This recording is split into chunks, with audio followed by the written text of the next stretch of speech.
Our previous president used to take a walk around the block and speak to various people and say, we have a program, do you want to come in? You know, did you sleep outside last night? Yes. We can give you a bed, you know, and we have a program, we can help you.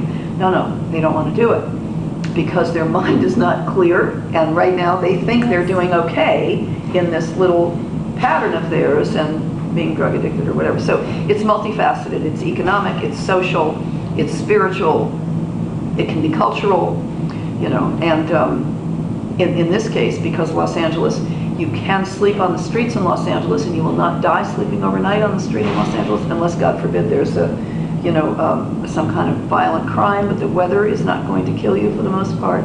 So, you know, it tends to be easier to be homeless, you know, yes. in warmer climates, if that's is a problem in your life. I can understand that. You said something before, let me just pick up on this quickly.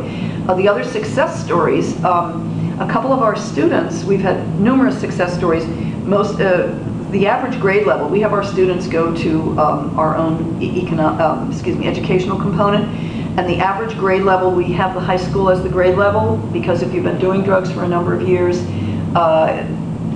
if it's drugs or alcohol, some people, that just tends to be the average grade level. We have some people higher with college educations, we have some people that don't even have high school education, so that's kind of the mean, if you will. And so they come in, and if they have their GED, then we help them bone up on their skills. If they don't have their GED, we help them get their GED. Yes. After that, if they want to go to college, some of them go to college, some of them own their own businesses. A couple of our students, of our women, finished here and went on to own their own businesses. And one lady has a flower business of her own. She's working out of her house and she's doing really well. And another woman started her own bakery business out of her house, and she has her little cards and she's doing amazingly well. We have a couple of men on the other side that went back to school. We have a couple of ladies that went back to school.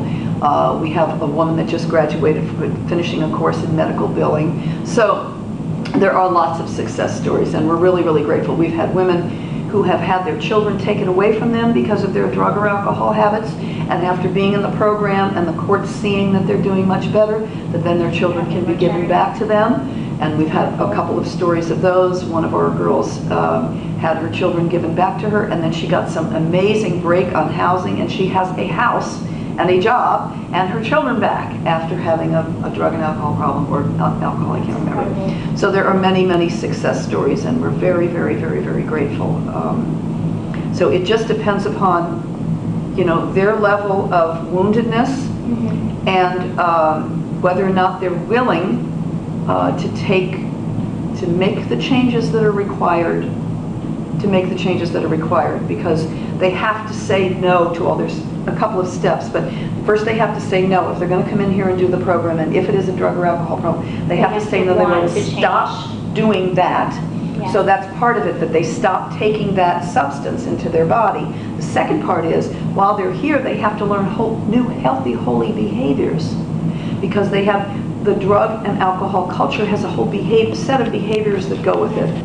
Dysfunctional behaviors, and depending upon how deep the addiction was, it could have driven them into jail. It could have had them do all kinds of stuff. So now that if they're willing to stop and do that and completely change their lives, now they have to learn a whole group of new behaviors, healthy, holy behaviors, a new mindset.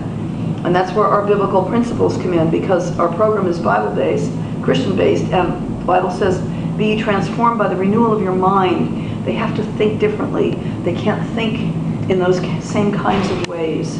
They have to get their mind cleared up and their body cleared up. We have a clinic where they can go that's connected with us, and because many people come in and they have physical problems due to years of abuse of various kinds.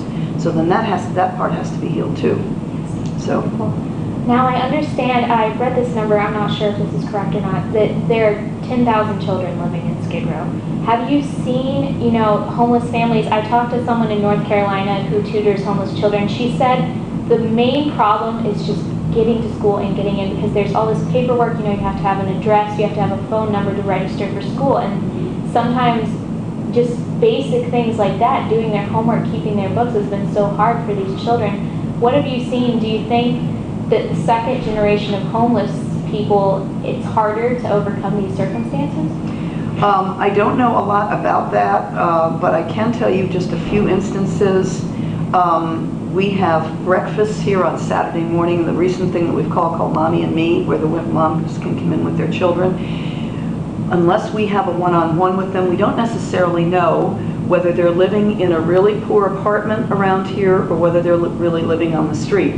We just give them food and we give them games and we help them. I do know that a few years ago, we partnered with a place called School on Wheels.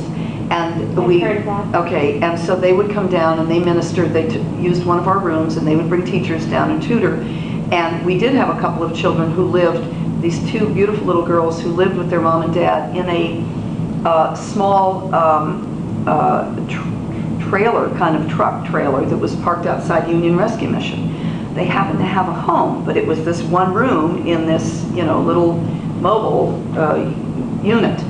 And they were challenged, but they managed to make it. That's a whole different realm. These children, now Hollenbeck School is here. You might do better to actually go to the schools. Hollenbeck School. Yeah, and find out, because all of the children that live, for instance, in that little community I was telling you about where the tents are, I don't know if those children are even going to school at all. Who we deal with here, the reason I don't have a whole lot of skill and knowledge in that area is because we deal with the moms, we deal with the adults here, we deal with the grown-up moms on this side, we deal with the dads on that side. We are not set up right now to heal the whole family together. We're working on it. We just were able to get a new transitional structure that's one of our plans for the future. We want to not just heal moms, we'd like to be able to heal moms with their children, and then heal moms and the dads, heal the whole families together. That's one of our plans for the future. You have to have a whole different kind of facility for that. Yeah, I understand. It's very difficult. And you said you're taking this multifaceted approach. So, I mean, to do that for an entire family, I'm sure would be a lot of work. And the woman I talked to in North Carolina said that also part of the problem is when the boys turn 13, there are shelters for families, but when the boys turn 13, they have to go to the men's shelter. And so moms end up on the street because they've been separated from their children, so they can't continue living there. Lots of different dynamics happen because of the age of the children and the instability and whatnot.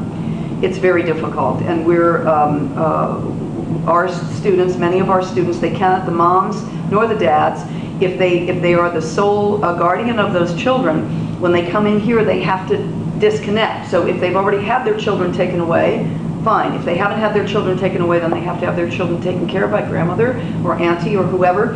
While they are here, we definitely give them visiting privileges because we are about healing the mom and healing the dad so that then the family can become healthy again. So we're not about separating them. We're about separating them as long as the mom or the dad is still drug addicted because, or severely dysfunctional in whatever areas. If there was domestic abuse, we don't know what the problem was. But until they're healed, then yes, we will keep them separate. But once we know that they start healing and we see the proof of that and we see the fruit of that, then we start, the chaplains speak to the people who are providing for their children, and then they start having visiting privileges.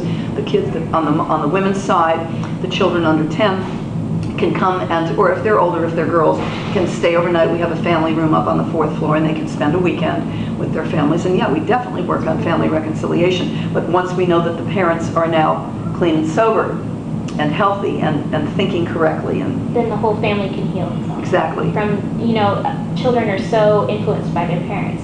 They see their parents' lives, their decisions, the way that they're raised, everything. And if these kids don't have that figure in their life, then they have no hope. That's wonderful. All right. Well, I think that's good enough. Thank you so much for answering my questions. I really appreciate it.